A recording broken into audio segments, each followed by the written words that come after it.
So এটা কিন্তু রিজেক্টের লিস্টে চলে যাবে।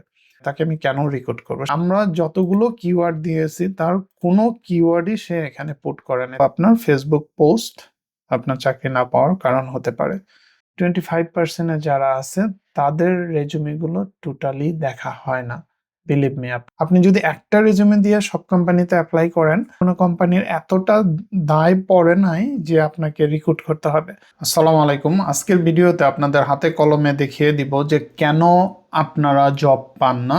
এটিএস ফ্রেন্ডলি রেজুমি না থাকার কারণেই কিন্তু আপনারা জব পাচ্ছেন না, সেটা আমি হাতে কলমে দেখিয়ে দেব। যেমন আমাদের রিসেন্ট একটা সার্কুলার যেটা দেখতে পাচ্ছেন যে অ্যাপ্লিকেশন ডেডলাইন হলো জুন মাসের শেষে। যেহেতু আমরা জুনিয়র এক্সিকিউটিভ অ্যাকাউন্ট্যান্ট রিক্রুট করব, এখানে আমাদের কিন্তু রিকোয়ারমেন্ট আছে এবং প্রতিটা কোম্পানিরই এই ধরনের রিকোয়ারমেন্ট থাকে যে আপনার এডুকেশন, আপনার এক্সপিরিয়েন্স এবং জব রেসপন্সিবিলিটি মোস্ট ইম্পর্টেন্ট। এই জায়গাটাতে আমরা ইগনোর করি, আমরা শুধু হয়তো এডুকেশনটা খেয়াল করি, এক্সপিরিয়েন্সটা খেয়াল করি, কিন্তু যেটাতে আপনার মূল ফোকাস থাকার কথা ছিল, যেটা আপনাকে জব এনশিওর করবে, শর্ট লিস্টে যাবে, সেখান থেকে ফাইনাল লিস্টে যাবে, সেই জায়গাতে আমরা ইগনোর করি। সেটা হলো এখান থেকে দৌড়ে দৌড়ে কিওয়ার্ড গুলো খুঁজে বের করা। যেমন আমরা এই পজিশনে যাদেরকে রিক্রুট করব তাদের কাছে আমাদের কিছু প্রত্যাশা থাকে, এমন না যে তারা সবকিছু জেনে আসবে, সেটা প্রত্যাশা থাকে না কোনো কোম্পানির। লিস্ট এখান থেকে আপনি 50% জানেন, 40% জানেন, 60% জানেন, বাকিটা আপনি শিখে নেবেন। এখানেই মূলত প্রবলেম, এখানেই আপনারা গুরুত্ব দেন না। যেমন আমাদের বিডি জবস এর যদি সার্কুলারটা দেখে, আমরা বিডি জবস এর ড্যাশবোর্ডে গিয়েছি, আপনারা দেখতে পাচ্ছেন এখানে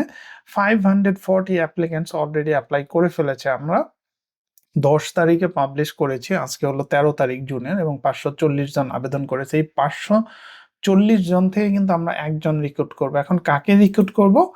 যার রেজুমিটা শর্ট লিস্টে চলে আসবে। শর্ট লিস্টে কিভাবে আসবে?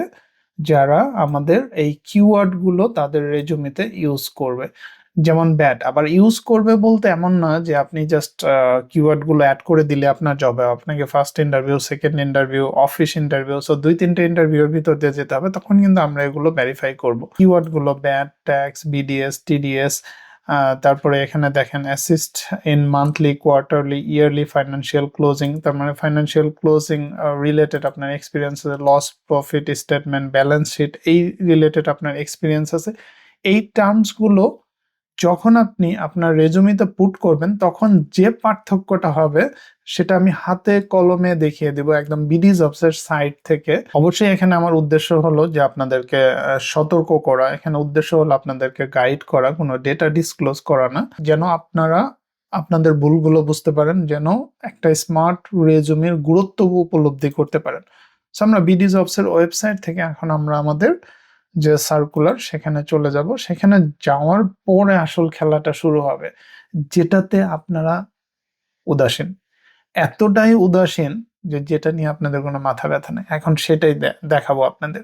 এখন আমাদের যে রিকোয়ারমেন্ট গুলো ছিল, সেই রিকোয়ারমেন্টের ভিতরে এখন আপনারা কতটুকু ইনপুট দিয়েছেন, কতটুকু এফোর্ট দিয়েছেন, না একটা রেজুমি দিয়েই সারা বাংলাদেশের সব কোম্পানিতে আবেদন করে দিয়েছেন, সেটার পার্থক্য এখানে দেখাবো।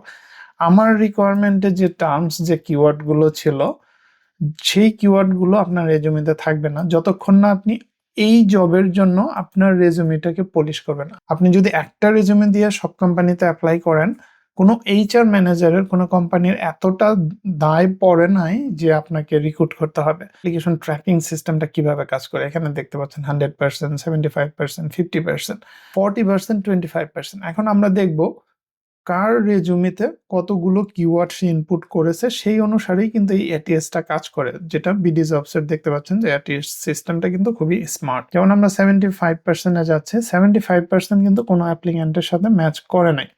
ওকে ফাইন, সেক্ষেত্রে আমরা 50%-এ যাচ্ছি। 50% ম্যাচ করেছে 228 জনের সাথে।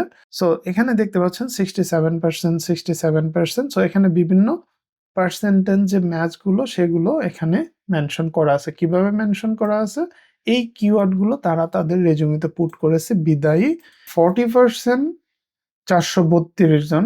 এখন যদি আমরা 25%-এ যাই, যাদের গুলো মূলত 25% ম্যাচ করেছে তারা কিন্তু শেষের দিকে থাকবে, তারা কিন্তু ফার্স্ট পেজে আসতে পারবে না। যেমন আমরা এখন পেজ 11-এ যাচ্ছি, এখানে আপনারা দেখতে পারবেন 38%। যাদের পার্সেন্টেজ গুলো হাই তারা কিন্তু প্রথম পেজে চলে আসছে। এখন আপনার কি মনে হয় একটা কোম্পানি সবগুলো পেজ অ্যানালাইসিস করে তারপর মূলত আপনাকে শর্ট লিস্ট করবে? ব্যাপারটা এরকম না। তো এখান থেকে যাদেরগুলো ফার্স্ট পেজে থাকে সেখানেই মূলত আমাদের প্রথম ফোকাসটা থাকে। সো এখান থেকে দেখেন আমি একজনকে শর্ট লিস্ট করেছিলাম, যে কারণে সে শর্ট লিস্টে চলে আসছে। সো আমরা এখান থেকে মূলত শর্ট লিস্ট করব, শর্ট লিস্ট করে তারপরে সেটাকে আমরা ফাইনাল সিলেকশনে মুভ করব। আপনি নিজেও যদি একটা কোম্পানির মালিক হন, আপনাকে আপনার রিকোয়ারমেন্ট অনুসারেই রিক্রুট করতে হবে। আপনি একজনকে স্যালারি দিচ্ছেন, তাকে দিয়ে আপনার কাজটা হতে হবে, যেটা মোস্ট ইম্পর্টেন্ট, যেটাতে আমরা ওইভাবে চিন্তা করি না। আমরা শুধু আমার অ্যাপ্লিকেশন, আমি অ্যাপ্লিকেন্ট, আমার অ্যাঙ্গেল থেকে চিন্তা করি। সো এখানে আশা করি আমি বোঝাতে পেরেছি কেন এই কিওয়ার্ড গুলো ইম্পর্টেন্ট। যতক্ষণ না আপনি এই কিওয়ার্ডে গুরুত্ব দিবেন ততক্ষণ আপনি শর্ট লিস্টে আসবেন। আর শর্ট লিস্টে না আসা মানে আপনার রেজুমেটাকে ওভারলুক করে যাওয়া। এবং বিলিভ মি, আমি হয়তো ডিরেক্টলি বলতেছি, অনেকের খারাপ লাগতে পারে, এই যে ধরেন 40% যারা আছে, 25% যারা আছে, তাদের রেজুমে গুলো টোটালি দেখা হয় না। বিলিভ মি, আপনি বিশ্বাস করেন বা না করেন, সবারই টাইম লিমিটেড। সো এখানে চাইলেও আসলে সবগুলো রেজুমে দেখা সম্ভব হয় না। আর এখান থেকে আমরা লাস্ট পেজের যে রেজুমে গুলো 25% যারা, তাদের রেজুমে সাথে আমাদের যে রিকোয়ারমেন্ট গুলো, সেই রিকোয়ারমেন্ট গুলোতে দেখবো আসলে কোথায় তারা ওভারলুক করেছে। ফর এক্সাম্পল, এখানে একটা রেজুমে নিচ্ছে 38% ম্যাচ। যদি এখানে তার রেজুমেটা আপনি খেয়াল করেন, খুবই সাদামাটা একটা রেজুমে, এটা স্মার্ট রেজুমে না। এখানে তার প্রেজেন্ট স্যালারি, এক্সপেক্টেড স্যালারি সবকিছুই আছে, কিন্তু এখানে যে বিষয়টা নাই অ্যাকচুয়ালি, তার যে কারেন্ট এক্সপিরিয়েন্স, এবং কারেন্ট এক্সপিরিয়েন্সের ভিতরে ডিউটি রেসপন্সিবিলিটি শুধু জুনিয়র অডিট রিপ্রেজেন্টেটিভস। এই একটা লাইন দিয়ে কি আপনার জব হবে? আপনি সেখানে কি করেন পুঙ্খানুপুঙ্খভাবে সেই ইনফরমেশন গুলো এখানে থাকতে হবে। এবং আমাদের কিওয়ার্ডে আমরা যা মেনশন করেছি সে তার কোনো কিছুই তার রেজুমেতে মেনশন করে নাই, তাকে তো আমার রিক্রুট করার কোনো প্রয়োজন নাই। সে যদি তার আবেদনটা কেয়ারফুলি না করে, কেয়ারলেসলি করে, আমার তো কেয়ারলেস কোনো এমপ্লয়ের প্রয়োজন নাই। যেহেতু আমাকে মাস শেষে তাকে স্যালারি দিতে হবে, ইয়ারলি তাকে বোনাস দিতে হবে, 2টা থেকে 3টা পর্যন্ত আমরা বোনাস দিয়ে থাকি, এবং অনেক ক্ষেত্রে 4টা বোনাসও দিয়ে থাকি। সে কতটুকু সিনসিয়ার, কতটুকু যত্ন সহকারে কাজ করে, সেটা তার রেজুমে সবকিছু বলে দেয়। সো এখানে মূলত আমরা কি করব, এখানে রিজেক্ট করে দেব। সো এটা কিন্তু রিজেক্টের লিস্টে চলে যাবে। তো এটা হলো মূলত প্রবলেম। যেমন এখানে একজন ফিমেল ক্যান্ডিডেট আছে, তার রেজুমেটা আমরা দেখার চেষ্টা করি।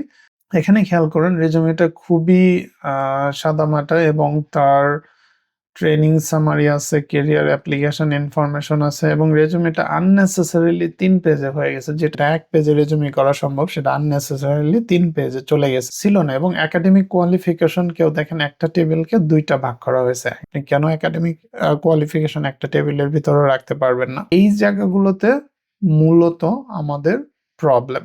এবং আমরা যতগুলো কিওয়ার্ড দিয়েছি তার কোনো কিওয়ার্ডই সে এখানে পুট করে না। তাকে আমি কেন রিক্রুট করবো? সে কেন শর্ট লিস্টে আসবে? সে এটিএস কেন তাকে ট্র্যাক করবে? না এটিএস তাকে ট্র্যাক করবে, না আমরা তাকে ট্র্যাক করবো। মিস্টেক আপনার সিনসিয়ারিটিতে, আপনি কেয়ারলেসলি এই আবেদনটা করেছেন। আপনি একটা রেজুমে দিয়ে সারা বাংলাদেশে সব কোম্পানিতে আবেদন করতেছেন। আপনাকে রিকোয়ারমেন্ট গুলো পড়তে হবে, সেই রিকোয়ারমেন্ট গুলো সিভিতে অ্যাড করতে হবে, তাহলেই একমাত্র আপনার সম্ভাবনা বেড়ে যাবে যে এটিএস আপনার রেজুমেটাকে ফার্স্ট লিস্টে নিয়ে আসবে, এবং সেখান থেকে আপনার জব পাওয়ার সম্ভাবনা বেড়ে যাবে। সো আমি হাতে কলমে দেখিয়ে দিলাম যে প্রবলেমটা কোথায়, কিভাবে কিওয়ার্ড গুলো পিক করবেন, এবং যখন একটা কোম্পানিতে আবেদন করবেন, আবেদনের আগে ওখানে আপনাকে দম নিতে হবে, সময় দিতে হবে, রেজুমে কভার লেটার ক্রিয়েট করতে হবে, পলিশ করতে হবে, এবং রেজুমের সাথে আপনার যে লিঙ্কডইন প্রোফাইল সেটাও সেম হতে হবে। অনেক কোম্পানি এখন যাকে রিক্রুট করে, ফাইনাল রিক্রুট করার আগে তার লিঙ্কডইন প্রোফাইল, তার ইভেন ফেসবুক প্রোফাইলও আপনার দেখা হয়। কেন ফেসবুক প্রোফাইল দেখা হয়? কারণ তার সাইকোলজি, তার আইডিওলজি বোঝার জন্য তার ফেসবুক প্রোফাইলটাও দেখা হয়। হয়তো আপনারা কল্পনাই করেন না যে ফেসবুকে পোস্ট আপনার জব না পাওয়ার কারণ হতে পারে। আপনার ফেসবুক পোস্ট আপনার চাকরি না পাওয়ার কারণ হতে পারে। ভালো থাকবেন। আপনাদের জন্য অনেক শুভকামনা এবং উজ্জ্বল ভবিষ্যৎ কামনা করছি। আসসালামু আলাইকুম।